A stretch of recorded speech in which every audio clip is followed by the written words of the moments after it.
காதல் என்பது பொதுவுடன்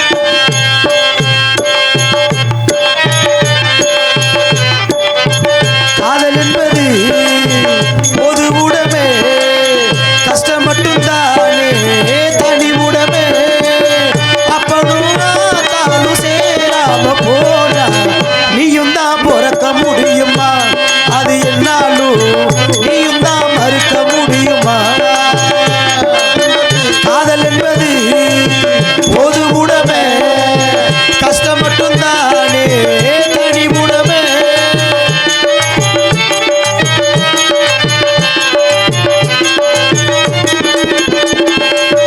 ஆசை மட்டும் இல்லாத ஆளேனு கூறு அந்த வழி போகாத ஆள் இங்கு யாரு புத்தனு போனே பாதலா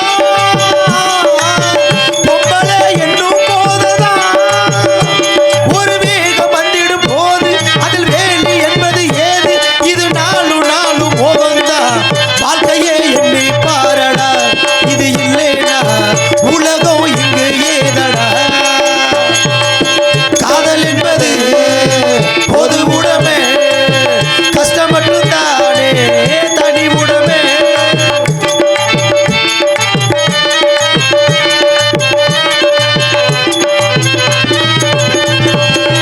ஆசை ஒரு நீரோட்டம் இல்லாம ஓடும் உள்ளுக்குள்ள ஏதேதோ சங்கீதம் பாடும் ஒன்னாக கலந்த உறவுதான் என்னாலும் இன்பம் பெருகுதான் இது காதல் என்கிற கனவு இது காணும் என்னுடன் உறவு இது சேர துடிக்கும் வயசுதான் வாழ்க்கையே கொஞ்ச காலம்தான் இந்த வாழ்க்கையில் வாலிபம் கொஞ்ச நேரம் தான் ஆண்டவனை பார்க்கணும் அவனுக்கு ஊத்தணும் அப்ப நான் கேள்வி கேட்கணும் சர்வேசா தலையலு தென்ன மொழியடா தப்பி செல்ல என்ன வழியடா ஆண்டவ யாரையும் விட்டதிலே வாழ்க்கையும் கட்டத்திலே ஆசையை இங்கு சொல்லிவிட்டா வேதனை கொஞ்சம் இல்லை என் வேதனை கொஞ்சம் இல்லை எனக்கு சோதனை கொஞ்சம் இல்லை உங்களுக்கு என்ன சோதனை வந்துச்சு? சோதனை இல்லாத உலகம் எங்கேயுமே கிடையாதுங்க. எல்லா இடத்துலையுமே சோதனை இருக்கு. சோதனையை வெற்றி காண்பதுதான் மிகப்பெரிய சாதனையே. வாழ்க்கையில படிச்சு கத்துக்கிறத விட அனுபவத்தில் கத்துக்கிறது நிறைய. இப்போ உங்க எல்லாருக்கும் ஒரு உண்மையை சொல்ல போறேன். இந்த அருமையான சிவாலயத்தின் முன்னாடி இந்த அழகான கலையரங்கத்துல மினி ஓட்டம் இருக்கு. என்ன எப்படிப்பட்ட இடத்துல போய் முனி ஓட்டம் இருக்குன்னு ஐயா? ஐயா முனின்னா ஏன் பயப்படுறீங்க? அதுக்கு தான் நான் சொன்னது முனிவரின் ஓட்டம். அதை சொல்றீங்களா? முனின்னா பயப்படக்கூடாதுங்க. நல்ல வேலை இறங்கி போறதுக்கு பயந்து போனேன். நிறைய பேர் சொல்லுவா பார்த்திருக்கீங்களா, வேப்ப மரத்துல முனி ஆடுது, தென்னை மரத்துல முனி ஆடுது, பனை மரத்துல முனி ஆடுதுன்னு. இன்னைக்கு சொல்றேன், எந்த மரமா இருந்தாலும் காத்தடிச்சா முனி மட்டும்தான் ஆடும். ஆடி அமுக்கிக்கிட்டு தான் இருக்கும். நிறைய பேர் அந்த முனி எந்த முனின்னு தெரியல. வரட்டும், இந்த முனி எந்த முனின்னு பார்ப்போம். என்னங்க ஐயா நீங்க இன்னொன்னு சொல்லுவீங்கல்ல, என்னங்க? இருட்டுக்குள்ள போனா முனி. ஆமா, முனி இருக்கு, முனி இருக்கு, முனி இருக்கு. அது என்ன விளக்கம்? அப்படியே இருட்டுக்குள்ள போனா என்ன முனி இருக்குன்றாரு? இருட்டுக்குள்ள பயந்துக்கிட்டு இருட்டுக்குள்ளே போறது இல்ல, போகாதீங்க. அந்த முனி வந்து உங்களுக்கு வேற எங்கேயும் இருக்கு. பயப்படக்கூடாதுங்க மாமா. எவ்வளவு பெரிய ஜவுளி கடைக்காரருக்கே நீ மகனா பிறந்தாலும் பிறக்கிறப்ப முண்டமா தான் பிறக்கணும். ஜவுளி கடை இருக்கமான்ற துணி முன்னாடி பிறந்துட முடியுமா? முடியாது. எல்லாத்துக்கும் ஒரு கணக்கு வழக்கு இருக்கு. அந்த முனிக்கு உங்களுக்கு விளக்கம் பவதானி அப்படின்னு சொல்றேன். இப்போதைக்கு இவ்வளவு. கானகத்தில் பாட்டு பாடும் சுவாமி யாரையா, கானகத்தில் பாட்டு பாடும் சாமி யாரையா, மண்ட மேல கொண்ட போட்ட சுவாமி யாரையா, என்ன பேரையா எடுத்து கூறையா,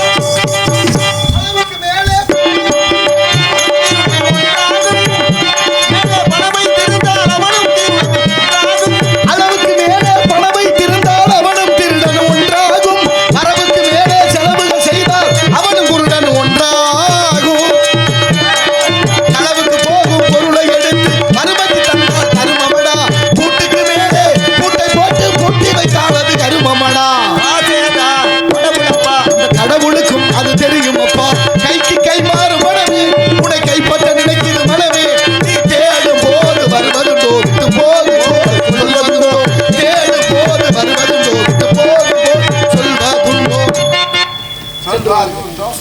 வணக்கம். வாருங்கள் ஐயா, வணக்கம். வணக்கம் வணக்கம். தாங்கள் வருகைக்கு மிக்க நன்றி. மகிழ்ச்சி. ஆமா, உங்களை எங்கேயோ பார்த்தது மாதிரி இந்த இருக்கு. இடத்துல ஒரு பொறுப்பான காவலாளிங்கண்ணா. ஓ, நீங்க தான் பொறுப்போட வந்திருக்கீங்க. ஆமாங்க. ஏதோ சபையில இருக்கக்கூடிய அவை புலவர் மாதிரி தெரியுது. ஆமாங்க. அவையில புலவரா இருக்கிறது பெரிய கஷ்டம் இல்ல. செங்கோல் அரசன்னா செங்கோல் தேவை. செங்கோல் தேவை. இது யாருடைய? இது இப்போதைக்கு என்னுடைய செங்கோல். செங்கோல் வழுவாது நெறிமுறை நீதி வழுவாது அரசாட்சி புரியணுமா? செங்கோல் சாய்ந்து விடக்கூடாதா? சாஞ்சு விடக்கூடாது. சாய்ந்து விடக்கூடாது.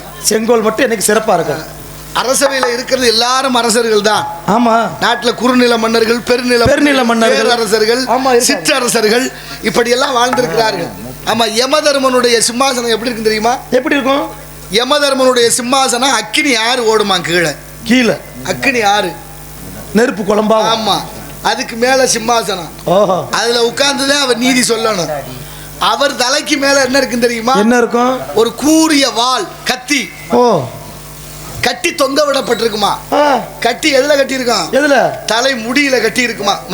கத்தி. ஆமா. ஓ. அது எவ்வளவு பெரிய அழுத்தம் இருக்கும். அதானே. அது ஒரு அணு அளவேனும் அவர் தவறு செய்து விட்டால் அந்த கத்தி தலையிலே விழுகும்.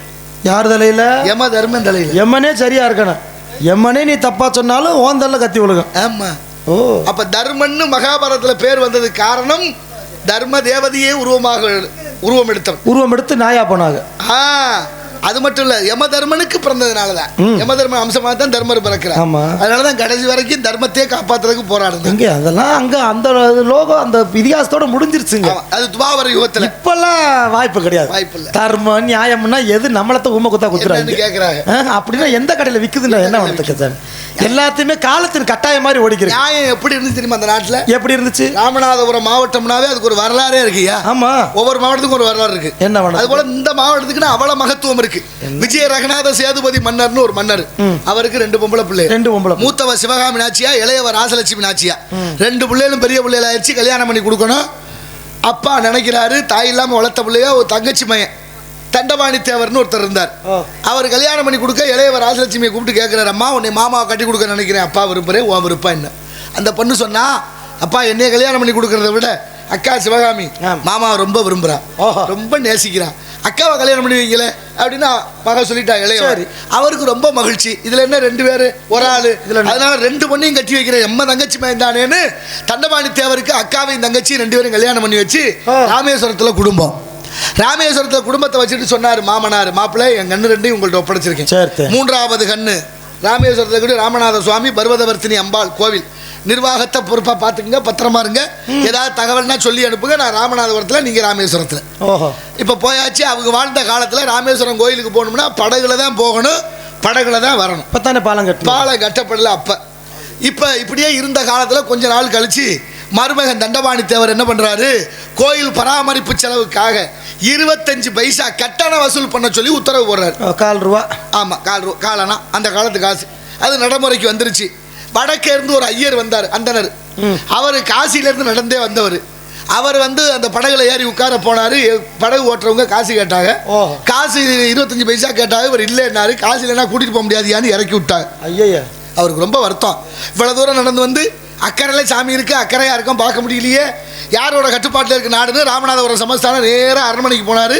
மன்னரை பார்த்தாரு. மன்னரை பார்த்து சொன்னார், மன்னா வணக்கம், நான் காசிலேருந்து நடந்தே வந்தேன், நான் ஒரு யாத்திரிகர், என்கிட்ட காசு, நான் நடந்தே வந்தேன், நடந்து போய் சாமியை பார்க்கலான்னு வந்து இந்த படகுல கூட்டிகிட்டு போக மாட்டேங்கிறாங்க, 25 பைசா காசு கேட்குறாங்க, கொஞ்சம் நீங்கள் சொல்லி அனுப்புங்கன்னார். இப்போ தான் விஷயம் அவருக்கு அதுக்கு வருது. ஆமாம், மன்னருக்கு விஜய ரகுநாத சேதுபதி மன்னர் என்னையா சொல்றாரு அவர்னு கேட்குறாங்க. காவலாளியை சொன்னாங்க, உங்க மாப்பிள்ளை 25 பைசா கட்டணம் வசூல் பண்றாருன்னு சொல்ல கோவம் வந்துருச்சு அவருக்கு. ஏன்டா இத்தனால சொல்லலன்னு கேட்கிறாரு. நீங்க மாமனாரு, உங்க மாப்பிள்ளை, நாங்க என்னத்தை தலையிட்டோம்னாங்க. சோழி முடிஞ்சு வச்சு. இப்ப சொன்னாரு, மாப்பிள்ளைன்னு பார்க்கல, 2 பொண்ணு வாழ்க்கையை சிந்திச்சு பார்க்கல, கைது பண்ண உத்தரவு. மாப்பிள்ளை தண்டபாணியை கைது பண்ணி குற்றவாளி கொண்டு நிறுத்தியாச்சு. தகவல் அக்காவும் தங்கச்சிக்கும் போகுது ராமேஸ்வரத்துக்கு. அக்காவும் தங்கச்சியும் பதறி போய் நம்ம புருஷன் ஏதோ தப்பு பண்ணிட்டாரு, அப்பா தண்டனை கொடுத்துருவாரு, ஆனாலும் விசாரணை ஒரு நாள் நடக்கும், போய் அந்த முகத்தையாவது பார்த்துருவோம் தாலி கட்டின பாவத்துக்குன்னு 2 பேரும் ராமேஸ்வரத்துல இருந்து பல்லக்கில் புறப்பட்டு வந்துகிட்டு இருக்காங்க. இங்க விசாரணை தொடங்குது. மாமனார் நீதிபதி, மாப்பிள்ளை குற்றவாளி. கேள்விக்கு தொடங்குறாரு, உன் மீது குற்றம் சுமத்தப்பட்டிருக்கு, கோயிலுக்கு வந்த யாத்திரியர்கள்ட்ட நீ 25 பைசா கட்டணம் வசூல் பண்ண சொன்னதாக சொல்லப்படுதுன்னு. நல்ல மனுஷன் வாழ்ந்த காலம். ஆமான்னாரு. மறுப்பே சொல்லல. இப்போலாம் கேட்டு பாரு, இல்லேன்றிவேன். இல்லே போட்டு தாண்டிவேன், கொண்டாட்டியை போட்டு தாண்டிவேன். சாமி இல்லாம போனது இதனாலதான். சாமி இருக்கு, இவங்களுக்கு இல்ல, அதான் பிரச்சனை. அப்ப இப்படி எல்லாம் சொன்னார். ஆமான்னாரு. அடுத்தபடியா தீர்ப்பு சொல்றாரு பாருங்க. நீ செய்தது தேச துரோகமாக இருந்தால் உன்னை நாடு கடத்தியாவது மன்னிச்சிருப்பேன். நீ செய்தது சிவ துரோகம், சிவனுக்கு துரோகம் செய்து விட்டாய், அதற்கு மன்னிப்பு இல்லை, மரண தண்டனை, தலையை வெட்ட உத்தரவு. நடக்குமா, நடந்திருக்குமான்னு யோசிச்சு பாருங்க. மாப்பிள்ளை தலையை வெட்ட சொல்லி மாமனார் உத்தரவு போட்டாச்சு, தலையை வெட்டியாச்சு. இப்போ தகவல் அக்காவும் தங்கச்சிக்கும் போது அக்காவும் தங்கச்சியும் பல்லக்கில் வந்துக்கிட்டு இருந்தாங்க. அக்கா கிட்ட போய் சொல்கிறாங்க, அம்மா உன் வீட்டுக்காரருக்கு தலையை வெட்டியாச்சு, தண்டனை உறுதி செய்தாச்சு, நிறைவேற்றியாச்சுன்னு. அப்போவே பல்லக்கை விட்டு இறங்கி அங்கனே தீ மூட்டி அங்கனே உயிர் விட்டான். அதான் ராமேஸ்வரத்தில் அக்கா மடம். தங்கச்சிக்கு தகவல் தெரியுது, அவளும் பல்லக்கை விட்டு இறங்கி அங்கனே தீ மூட்டி அங்கனே உயிர் விட்டா. அதான் ராமேஸ்வரத்தில் தங்கச்சி மடம். அக்காவும் தங்கச்சியும் தீ குளிச்சு இறந்த இடத்துல மடம் கட்டி சோறு போட்டார் அவங்க அப்பா. அதுதான் ராமேஸ்வரத்தில் அக்கா மடம், தங்கச்சி மடம். இதில் என்ன ஆச்சரியம் தெரியுமா? அக்காவும் தங்கச்சியும் புருஷன் இல்லைன்னா வாழ முடியாத காலம் இருந்தது, அதனால தீ குளிச்சாங்க. நம்ம பிள்ளைகளுக்காக ஒரு பேர் இருக்கணுமே, மடம் கட்டி சோறு போட்டு இந்த நாட்டோட நீதியும் நேர்மையும் நியாயத்தையும் காப்பாற்ற தன் மருமகனுக்கே நீதி வழங்கிய நீதிமான் அந்த விஜய ரகுநாத சேதுபதி மன்னர். எவ்வளவு பெருமை இருக்கும். நியாயத்துக்காண்டி பாடுபட்டிருக்காங்க. இப்ப எங்க சாமி நியாய விலை கடையிலேயே நியாயம் கிடைக்க மாட்டது. 10 கிலோ அரிசி 8 கிலோ தான் நிக்குது. அந்த கதை தெரியுமா உனக்கு? என்ன கும்பகோணத்துலேருந்து ஒருத்தர் எனக்கு தகவல் பூரா அனுப்பி, ஐயா எங்களையும் பேசுங்கன்னாரு. அப்படி என்னன்னு கேட்டா, மூட்டை வரும்போதே குறையாத்தான் வருதான். இது வேறையா? ஆமா, அதுக்கு நம்மளா இழுச்சா பையன் கேளு. அப்படி பில்லுல போடுற 8 கிலோ தானே போடணும், அங்க மட்டும் 10 கிலோ ஏன் போடுற? அது ஏன் கேக்குறீங்க? குறையா வருதான் ஐயா, குறையா வருது. நாங்க அதை சரி பண்ணி காட்டலன்னா எங்களுக்கு பெரிய பிரச்சனை இருக்கு. சரி பண்றது இல்லாத எப்படியா சரி பண்ண முடியும்? குறைச்சு தான் போட முடியும். குறைச்சு போட்டா மக்கள் என்ன எங்களை படுத்துறாங்க. ஆமா, அங்க கணக்கு சரியா கொடுக்கணும், அவங்க எங்களை படுத்துறாங்க. எங்க நிலைமையும் கொஞ்சம் சொல்லுங்க ஐயான்னு ஒரு தம்பி என்ன சொன்னதை நினைச்சாரு. வச்சிருக்கேன் பத்திரமா அந்த பதிவெல்லாம். இந்த பதிவாயிருச்சு, நீ அண்ணன் போட்டு விட்டுருவாரு பாருங்க. கண்டிப்பா எவ்வளவு வேதனை இருக்கு. எல்லாத்துக்குலயும் ஒரு சட்ட சிக்கல் இருக்கு, எல்லாத்துலயும் இருக்கு. எவ்வளவு சிக்கல். குறைச்சே வந்தா அவர் எப்படி சொன்னாரு? அதுல வரி காசு கேட்டதுக்கு நியாய விலை கடையில அரிசி சிந்துற அரிசியை கணக்காட்டலையா? ஆமா, அது பல லட்சம் கோடிக்கு கணக்கு. சிந்துற அந்த ரேஷன் கடையில தெராசுல போடுறாங்க மத்தியில, அப்ப சிந்துது பாருங்க அரிசி. அந்த அரிசிக்கு பல கோடி ரூபாய் கணக்கு காட்டினாங்க. சிந்துன அரிசி நடக்குது நாட்டுல. அது போட்டேன், சரி விடுங்க. நமக்கு நான் மேலூர்ல இருந்து வரேன் தம்பி, நாங்க பூலோகத்துல இருக்கோம். ஆமா ஆமா, சரி. உங்க பேரு? வீரத்தேவன். ஓ, இந்த வேட்டுவ தலைவன். வேட்டு வைக்கிற தலைவலங்க. வேடுவர் வேட்டு வைக்கிறாரா? நிறைய பேர் வேட்டு வைக்கிறாங்க. மலையப்புறம் உடைக்கிறீங்களா? வேட்டுன்னா வெடிப்பொருள் சாமி. நிறைய பேருக்கு புரிய மாட்டுது. நிறைய சாமியை பாத்தீங்கன்னா மலை மேல இருக்கும். ஆமா, நிறைய சாமி மரத்தடியில இருக்கு. எதுக்கு?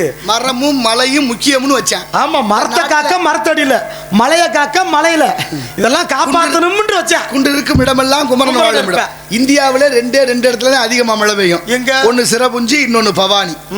சிரபுஞ்சி வடநாட்டுல இருக்கு, பவானிங்கிறது நம்ம தமிழ்நாட்டில் இருக்கு. ஆமா ஆமா, பவானி, கூடுதுறை, பவானி, ஈரோடு. ஈரோடு சத்தியம். அந்த பவானி சத்தியமங்கலம் அந்த மலைத்தொடரில் தான் அதிகமாக மழை பெய்யுமா. 6 மாசம் மழை பெய்யுமா. 6 மாசம் அந்த மழையை தேக்கி வச்சிருந்து ஊற்றா கொடுத்துக்கிட்டே இருக்குமா. அந்த நாட்டு வறட்சியே சந்திக்காமல் இருந்த நாடு இந்த நாடு. இன்னைக்கு ராமநாதபுரம் மாவட்டம் வறட்சி மாவட்டம் வருஷம் பூரா அறிவிக்குது. ஆனா ஒரே ஒரு தம்பி யாரு? நம்ம தஞ்சாவூர் மாவட்டம் பேராவூரணி தாலுகா நாடியம் கிராமத்தில் வந்த நிமல் ராகவன் என்ற ஒரு தம்பி உலக நாடுகள்லாம் போய் நீர் மேலாண்மையை கையில் எடுத்து செய்யறான். அரசாங்கம் செய்ய வேண்டிய வேலையை தனி ஒரு மனிதனா செய்து கொண்டிருக்கிறான் தம்பி. இப்போ ராஜஸ்தான் கூட்டிட்டு வந்து அந்த தண்ணியை இப்போ ராஜஸ்தான்ல இருக்காரு. இன்னைக்கு ராஜஸ்தான். இப்ப 4 நாளைக்கு முன்னால நம்ம பொன்பேத்திக்கு வந்திருந்தாரு. ஆமா ஆமா, நமக்கு அழைப்பு வந்துருந்துச்சு. கொஞ்சம் வயசுதான் இருந்தாலும் நல்ல ஞானம். இப்பதான் திருமணம் நடந்தது. தை மாசம் 26ஆம் தேதி திருமணம், 28ஆம் தேதி திருமணம் நடந்தது. ரொம்ப நல்ல பிள்ளை. நீர் மேலாண்மையை கையில் எடுத்து பண்ணிக்கிட்டு இருக்காரு. அது மாதிரி ஊருக்கு ஒரு பிள்ளை வேணும். அது ஒரு பெரிய நெடுந்தொடர். ராமநாதபுரம் மாவட்டத்தில் ஆப்பனூர் இருக்கா? ஆமா, ஆப்பநாடு இருக்கு. ஆப்பநாடு எவ்வளவு பெரிய நாடு. நல்ல அங்க தம்பி ராசசேகர்னு ஒரு தம்பி. ஆமா, மன்னரம்னு ஒரு நூல் வெளியீட்டு விழா செஞ்சிருக்காரு. நான் போயிருந்தேன். அந்த நூல் வெளியீட்டு விழாவில் மூக்கறுத்த கதை, கர்நாடக மன்னன் இந்தியாவுக்கு வந்து, அதுல தமிழ்நாட்டுக்கு வந்து மூக்கறுத்த கதையெல்லாம் அதில் பதிவு பண்ணியிருக்காரு. அந்த மண்ணை அவ்வளவு கொடுமையா மூக்க எல்லாரும் மூலியா அலைய விட்டுருக்கேன். ஆமா, அப்படிப்பட்ட வரலாற்றுகளை எழுதி வேலிக்கிறதுனால வறட்சி ஏற்பட்டு எங்களுக்கு தண்ணி பஞ்சம் வருது, இதை தீர்த்து வைக்க வழி இருக்குன்னு எழுதுறாரு அந்த கதையில. அதுல எழுதிட்டு இன்னொரு கதை என்ன, வைகை ஆறு வருதா? வைகை ஆறு மானாமதுலேருந்து ஒரு கிளை பிரியுது. அந்த கிளை பிரிவதிலிருந்து எங்களுக்கு 3 தாலுகாவுக்கு தண்ணி கேட்டு போராடுறாங்க. நீதிமன்றத்தில் வழக்கு தொடுத்தாச்சு. சென்னை உயர்நீதிமன்ற கிளையில நீதிமன்ற உத்தரவு என்ன சொல்லி தெரியுமா? தண்ணி கொடுக்க முடியாதுன்னு உத்தரவு கொடுத்துருக்கு. ஏன்? ஒரே நாட்டுக்குள்ள, தமிழ்நாட்டுக்குள்ள தென் மாவட்டத்தில் தண்ணி இல்லாமல் தத்தளிக்கிறதுக்கு ஆற்றுல இருந்து தண்ணி கொடுக்க மறுக்குதுன்னா எங்கே இருக்கு சிக்கல்? யாரு தீக்கிறது? எத்தனை வருஷமா இது ஓடுது? ஏன் இதை தீர்க்க முடியல? இத்தனை வருஷமா ஓட்டு கேட்டு வந்தவங்க எல்லாம் என்ன பண்ணிக்கிட்டு இருக்காங்க? நமக்கு என்னதுக்கு பெரிய இடத்து பொல்லாப்பு. சரி, நான் விதைச்சிட்டு புதுசு புதுசா ரோடு ஓடுறாங்க. பேசிட்டு வந்துட்டேன். தண்ணி பஞ்சத்தை தீக்கணும் அதானே முக்கியம். இப்பதான் திடீர்னு ரோட்டை பேக்குறேன் போடுறேன், சட்டக்கடை அம்பிட்டு நடக்குது. ஏன்னா நாட்டில் கிறுக்கு போய் நாட்டாம சொன்ன மாதிரி தான். சரி, அதை விடுங்க.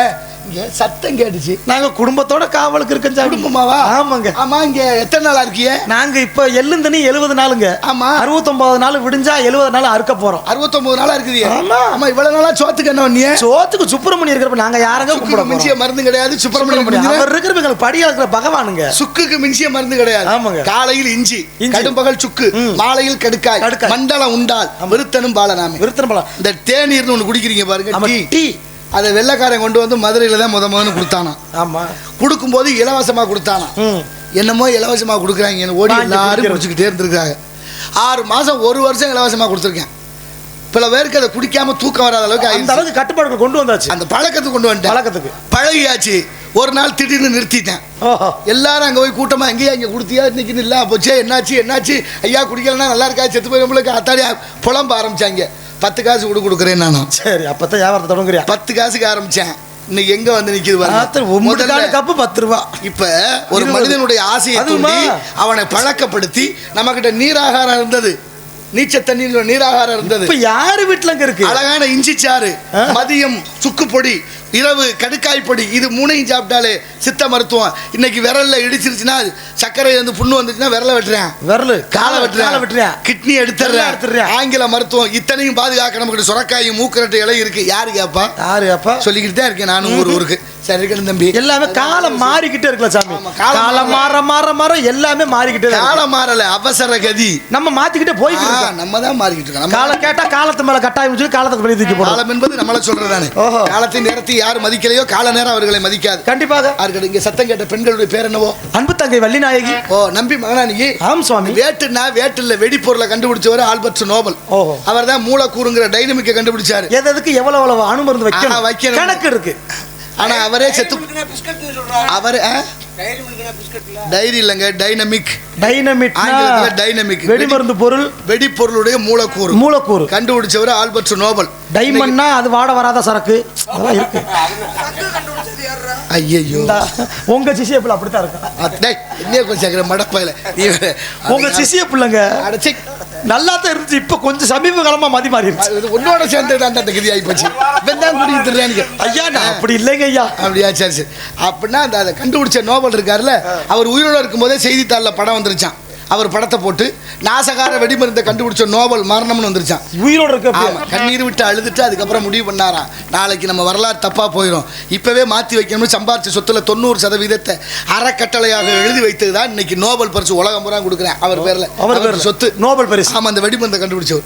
எவ்வளவு வைக்கணுமா? இந்திய தண்டனை சட்டம் 60.7% தான் வெடிமருந்து வைக்கணும். வெடிமருந்து நீ பெரியாளா நான் பெரியாளான்னு காட்டா அதிகமா மருந்தை வச்சு சரியான ஒருத்தன் உட்கார்ந்தாச்சுன்னா சட்டத்தை கடுமையாக்கணும், எல்லாம் சரியாகும். இப்ப எங்க வாய்ப்பே இல்லை சாமி.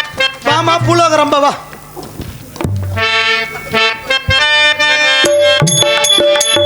நான் தேடும் செவ்வந்தி பூவிது பூத்தது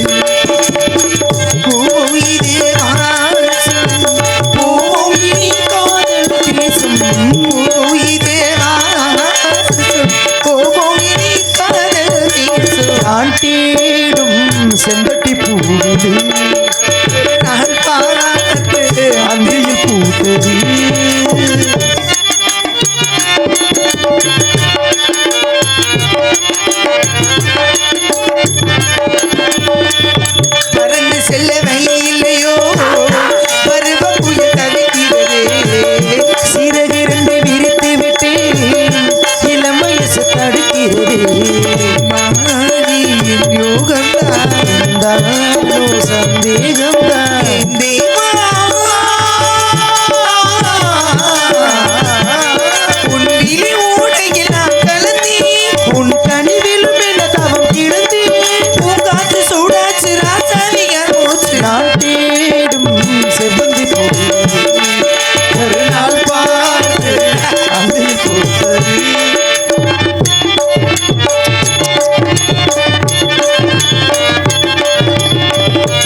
இடத்திற்கு யார் இடத்திற்கு?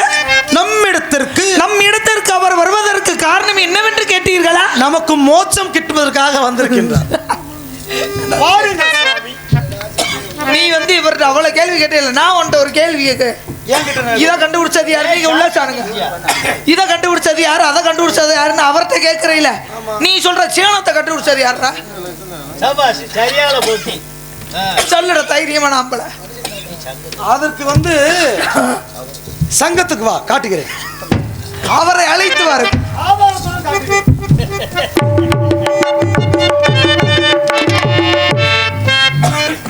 என்ன பயப்படுறாரு? நான் பொறுப்புள்ள சாமி. சாமி ஒதுங்கி போறாரு. நான் போக மாட்டேன். நீ தான் அணைச்சு போகணும். நீ அணைச்சு விடு. காசு தர மாட்டாரம்மா. அணைச்சு விட்டாவா? அப்போ சாமி நல்ல ஆசி கொடுங்க சாமி. காசு தர மாட்டாரு, வெள்ளத்தை கிளம்பி வர. ஏமாத குழப்பம் பிழைக்காது. சரி. பிரம்மச்சாரி பிரம்மச்சாரி கழிச்சு விடலாமா?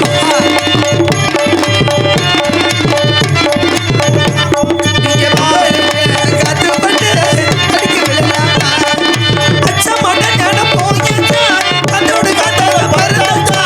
வீணாமா சாதி வீணாமா, என்ன போல பொண்ணுக்கு வேணாமா?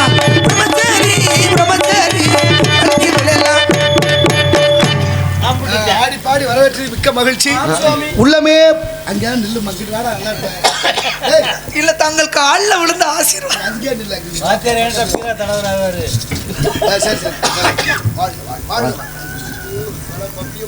முடியலடா. இந்த குதிரைக்கு கடிவாளம்னு ஒண்ணு போடுவாங்க. ஆமா, கடிவாளம் எங்க போடுறது? வாயில போடுவாங்க. அந்த கண்ணை மறைச்சு கட்டுவாங்க. அது எதுக்கு? அது வந்து ஒரே பார்வையா இருக்கணும். அதுக்கு பேர் என்ன? தெரியல சாமி. அதான் சேனம் கட்டுதல்னு பேரு. அப்படியா? இது தெரியாம நீ எல்லாம் சேனமான. இது ஒரே கோணமா தான் இருக்குது. பாடு வருத்திரிய சாமி. குதிரைக்கு கடிவாளம் போடுவாங்கல்ல, இவளுக்கு போடுங்க சாமி. கண்டறக்க வாய வச்சிருக்காங்க. ஆமா, இவளுக்கு வாக்குடு போட்டாலும் ஒடிச்சு போடுறாள். தங்கச்சி தங்கச்சி எங்க இங்க ஒரு தவக்கால ஊந்துட்டு தெரிஞ்சு. அது ஒன்னே மாதிரியே இருக்குடா. அப்படியே இந்த நாயை யாரு வளர்க்குறான்னு தெரியல. இது என்னண்டு எட்டி கடிக்கும். அப்படியா? கெண்ட காலுக்கு தானப்பா இருக்கு. அவரை விட்டு தான் நம்மள. அது வந்து உட்கார்ந்து காலம் மட்டும் அப்பதான் எட்டும் போல காண. அது தூக்கமா ஊந்துக்கிட்டே தெரியுது.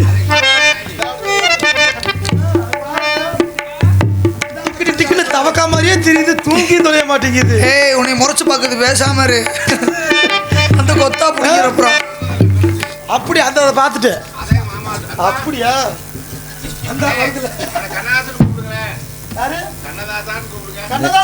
ரெண்டு பேரும் சேர்ந்து வளர்க்குற மருமையை நான். ராசா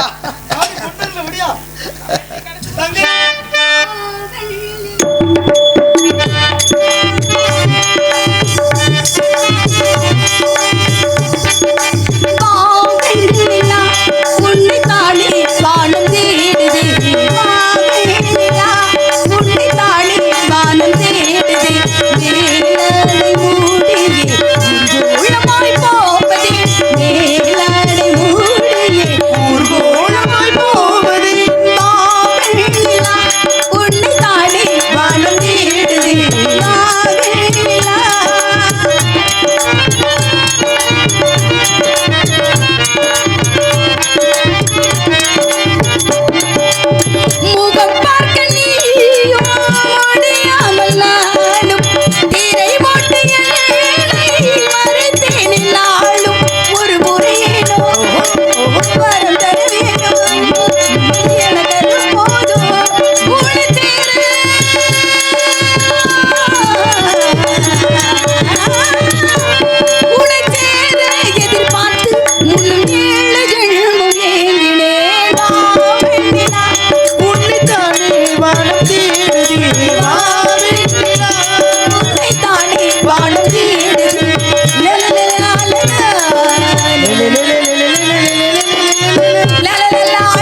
வெண்ணிலவு போல வந்த என் அன்பு தங்கையே, எதற்காக தாங்கள் அழைத்தீர்கள் அண்ணா? மங்களகரமாக நீ வாழ வேண்டும். அப்படியே ஆகட்டும் அண்ணா. தங்கச்சி, அண்ணா, நம்மிடத்திற்கு நாரத மகரிஷி என்ற பிரம்மச்சாரி வருகிறது. என்ன சொன்னீங்க? நாரதர் வந்திருக்கிறாரா? ஆமாக்கா. நீங்கள் எல்லாம் கொடுத்து வைத்திருக்கிறீர்கள். நான் கொடுக்கல, அப்புறம் ஓனர் முத்துக்கிருப்பையா கொடுத்து அப்பா கொடுத்ததுனால அந்த கொடுப்பனை இல்லை, பின்பு கொடுத்து வைத்ததுனால அப்பம் மகானவரை இவ்விடத்தில் தாங்கள் பார்த்திருக்கிறீர்கள் அண்ணா. புண்ணியம். ஆம் தங்கை. ஆமா, மகானவரை அழைத்து வாருங்கள், நல்லாசிரியை நான் பெற வேண்டும். வாருங்கள் சுவாமி. நல் வாழ்த்துக்களை தாங்கள் எனக்கு இன்றைக்கு தந்தரள வேண்டும். தாங்களை வாழ்த்துவதும் வணங்குவதும் எங்களுடைய முறையாய பண்பு. வாழ்த்தி வரவேற்பு பாடிடுவோமா? கண்டிப்பா. இறைவன் வருவாள்